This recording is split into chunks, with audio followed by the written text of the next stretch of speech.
The topic of this video is graphing functions from the library of functions. Students often ask, what x values should I choose when graphing the functions from the library of functions? Well, here are some recommendations. For the constant function, the identity function, the square function, the cube function, and the absolute value function, use x values of -2, -1, 0, 1, and 2. However, for the other three, use special values. For the square root function, use x values of 0, 1, 4, 9, and 16. Those are all perfect squares. For the cube root function, use x values of -8, -1, 0, 1, and 8. Those are all perfect cubes. And for the reciprocal function, you want to make sure to include a mixture of positives and negatives, as well as fractions and non-fractions. Use x values of -4, -2, -1, -1/2, -1/4, and the positive versions of those 5 numbers.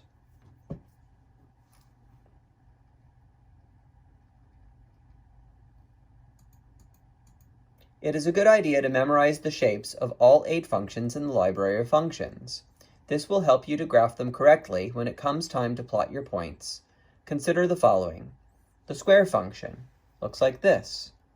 A parabola that opens up, it's U-shaped. The constant function looks like this, a horizontal straight line. The square root function looks like this. It has a starting point, and then it curves up and to the right. The identity function, a straight line with a slope of 1 through the origin.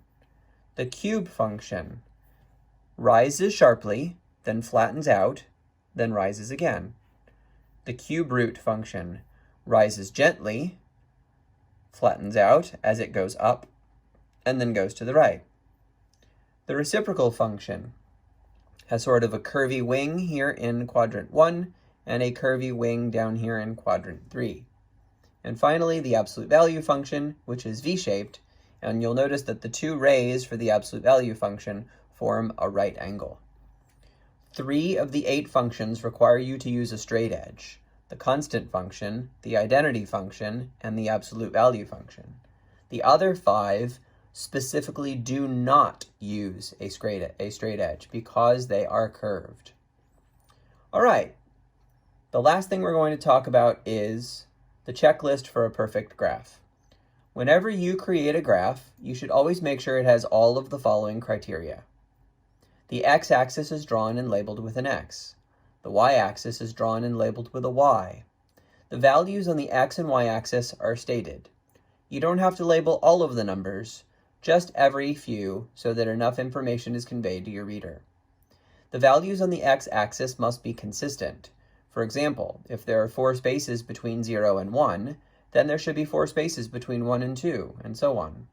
If there are 5 spaces between 0 and 5, then there should be 5 spaces between 5 and 10, and so on, and the spaces should be of equal distance. Correct points are plotted, and they're connected with the correct shape. The graph continues to the edge of the grid. Arrows indicate that the graph continues beyond it. Straight lines and line segments, as well as rays, are drawn with a straight edge. The graphs all look like those shown on the previous page.